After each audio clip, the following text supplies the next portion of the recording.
Okay, so in order for you to be able to answer the first part of the assignment, I think it's very important for you to understand the concept, right?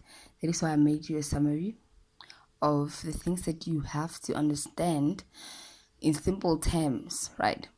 So when you look at page 20 of the textbook, you will see that there is a glossary, and in this glossary, you have to understand what nominal scale, ordinal scale, interval scale, ratio scale, qualitative data, and quantitative data actually means to be able to answer questions, right?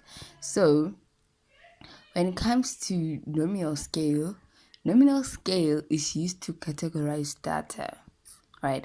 So, let's say we have a group of males and females, then we can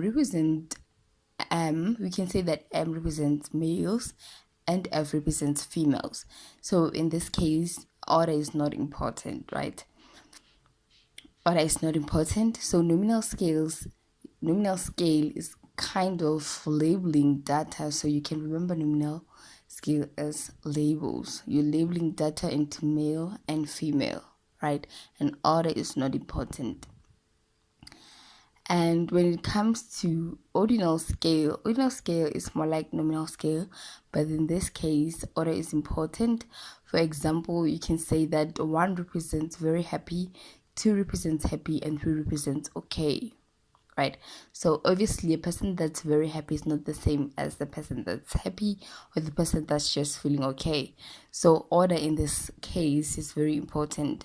So one of the examples that they did in the assignment was that student A is taller than student B. So obviously in this case, order is important, right?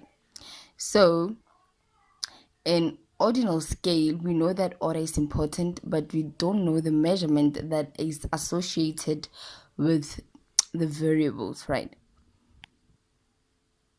So ordinal scale is used to define order between relationships.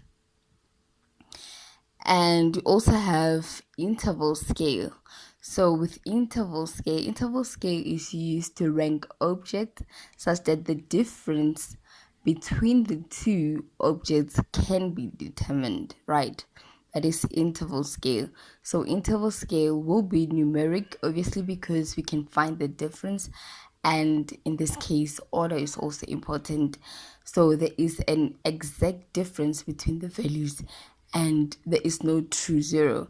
So what I mean by there is no true zero, I mean that zero does not mean nothing. Zero actually represents something. For example, an example that we have is an example where we talk about temperature in degrees Celsius. So if you look at the difference between 60 degrees Celsius maybe minus 50 degrees Celsius is 10 degrees Celsius, and the distance between 80 degrees Celsius and 70 minus 70 degrees Celsius is also 10 degrees Celsius. And we know that 0 degrees Celsius does not mean nothing, but it is actually an actual temperature. So that is why we say that we do not have a true zero. And we also have ratio scale. So with ratio scale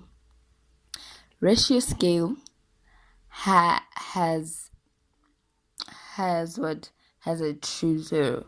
So ratio scale is more or less the same as interval scale, except for the fact that it has a true zero. So zero actually means nothing, right? So you also have to understand what qualitative data is. So when you talk about qualitative data, we're talking about data that actually represent categories, right? So in the case here where, like for example in ordinal, where we say 1 represents happy, 2 represents happy, and 3 represents okay, we cannot actually perform numerical calculations on the data because these are not like real numerical actual values.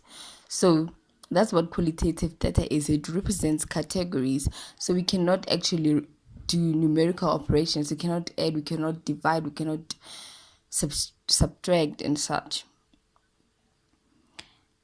when you talk about quantitative data, so with quantitative data, you can actually do numerical operations on the data. You can plus the data, you can minus. So quantitative data, it tells us how much and how many of something.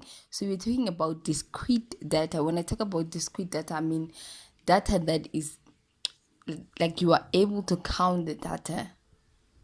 Yeah.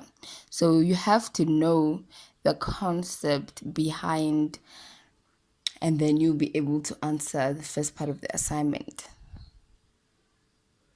I think if you just go through this and you go through page 20 of the definitions, then you will be able to understand why I got the answers that I got for the assignment.